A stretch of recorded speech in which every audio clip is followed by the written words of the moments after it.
जिस बंदे की जेब में पैसे हैं कुर्बानी उस पर वाजिब है, उसके अब्बा जी पर वाजिब नहीं। अगर अब्बा जी के पास अलग पैसे हैं तो अब्बा जी पर कुर्बानी वाजिब होगी।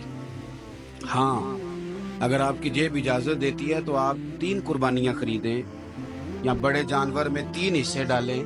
तो अब आप 2 वालदैन की हो गई, एक आपकी अपनी हो गई, लेकिन जब तक आप पर वाजिब कुर्बानी आप नहीं देते तब तक वालदैन की कुर्बानी देना दुरुस्त नहीं है, क्योंकि ये दीन में वाजिब है। जो नमाज आप पे फर्ज है वो आपने पढ़नी है, और जो अब्बा जी पे फर्ज है वो अब्बा जी ने पढ़नी है। इस मसले को भी जरूर ज़हन नशीन करें। उससे अगली बात जो और ज्यादा जरूरी है उसका जरूर ख्याल फरमाएं। हिस्से डाले जाते हैं कुर्बानी के हिस्से, तो 6 हिस्से हो गए, अब 7वां हिस्सा मिल नहीं रहा, तो एक तगड़े से बंदे के पास जाके मालदार से कहा कि चौधरी साहब हिस्सा डाल ले, एक हिस्सा कम है।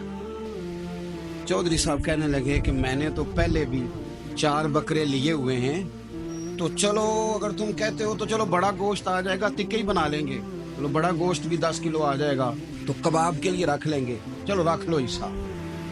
अब 6 बंदों की नियत कुर्बानी की, 7वें की गोश्त की, उसकी नियत कुर्बानी की, पिछले 6 की भी कुर्बानी नहीं होगी, वो भी गए काम से।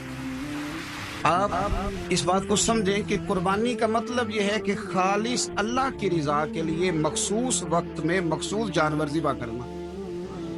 इसलिए ये ज़रूर तवज्जो करें इस बात पर कि हम कई लोगों को फोर्स करके शामिल कर लेते हैं। बंदा मालदार होता है, वो भी कहता है चलो ठीक है कोई अर्ज नहीं, लेकिन वो नॉमिनेट करेगा। अगर उसने अपनी कुर्बानी रख लिया तो फिर वो बताएगा ये कुर्बानी किसकी है, वालदैन की है, किसकी है।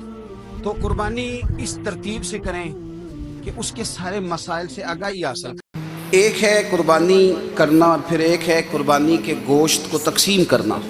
कुर्बानी का सारा गोश्त घर में रखना जायज़ है, और जब तक आपका दिल करे आप वो गोश्त खाएं, शरीयत आपको मना नहीं करती। लेकिन मेरा ये सवाल है कि कुर्बानी ज़ाहिर है वही लोग करते हैं ना जिनके पास ताकत होती है, तो सारा साल गोश्त खाते हैं। तो मतलब सारा साल अगर आप गोश्त खा रहे हैं तो फिर आप मेहरबानी फरमाएं, ये तो अल्लाह के रास्ते में है, तो कोशिश करें ये तकसीम हो जाए। कुछ लोग शापर लेके गोश्त लेने आ जाते हैं, उन तक मेरा ये पैगाम ज़रूर पहुंचाएं कि उनके लिए सवाल करना जायज़ ही नहीं। शरीयत ये कहती है कि जिसके घर में एक वक्त का खाना मौजूद हो, सुबह का उसके घर में खाना मौजूद है एक टाइम का, उस बंदे के लिए किसी के सामने हाथ फैलाना जायज़। इतना भूखा आदमी कि जिसके पास अब खाना ही नहीं है एक वक्त का भी, वो सवाल कर सकता है। छोड़ें, सारा साल अगर हम किसी अमीर से लेके नहीं खाते तो क्या घर में हंडियाँ नहीं पकती? बिल्कुल नहीं सवाल करें, कतन कोई ज़रूरत नहीं, ये जायज़ ही नहीं है सिरे से। आपको किसने इजाज़त दे दी खाली गोश्त की खातर? जहाँ अल्लाह ताला आपको मर्च दे रहा है, नमक दे रहा है, घी दे रहा है, घर रहने के लिए दे रहा है, वो रब करीम 1000 रुपये का गोश्त भी अता फरमाएगा। और उससे अगली बात ये कि शिकवा भी नहीं करना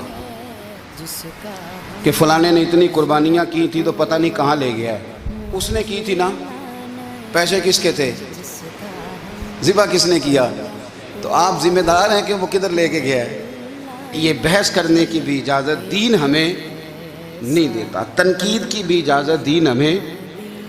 इस बात को भी ज़रूर जहन में रखें कि हम कहते हैं मैंने अब्बा जी की इस साल करनी है, और फिर अगले साल अम्मा जी की करनी है, और फिर उससे अगले साल मैंने अपनी करनी है। जिस बंदे की जेब में पैसे हैं कुर्बानी उस पर वाजिब है, उसके अब्बा जी पर वाजिब नहीं।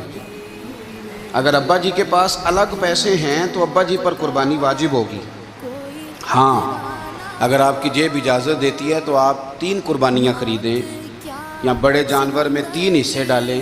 तो अब आप 2 वालदैन की हो गई, एक आपकी अपनी हो गई, लेकिन जब तक आप पर वाजिब कुर्बानी आप नहीं देते तब तक वालदैन की कुर्बानी देना दुरुस्त नहीं है, क्योंकि ये दीन में वाजिब है। जो नमाज आप पे फ़र्ज है वो आपने पढ़नी है, और जो अब्बा जी पे फ़र्ज है वो अब्बा जी ने पढ़नी है। इस मसले को भी ज़रूर ज़हन नशीन करें। उससे अगली बात जो और ज़्यादा ज़रूरी है उसका ज़रूर ख्याल फरमाएं। हिस्से डाले जाते हैं कुर्बानी के हिस्से, तो 6 हिस्से हो गए, अब 7वां हिस्सा मिल नहीं रहा, तो एक तगड़े से बंदे के पास जाके मालदार से कहा कि चौधरी साहब हिस्सा डाल ले, एक हिस्सा कम है।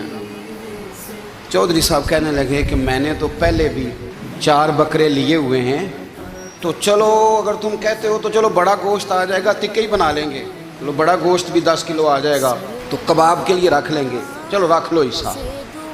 اب 6 بندوں کی نیت قربانی کی، 7ویں کی گوشت کی، اس کی نیت قربانی کی، پچھلے 6 کی بھی قربانی نہیں ہوگی، وہ بھی گئے کام سے۔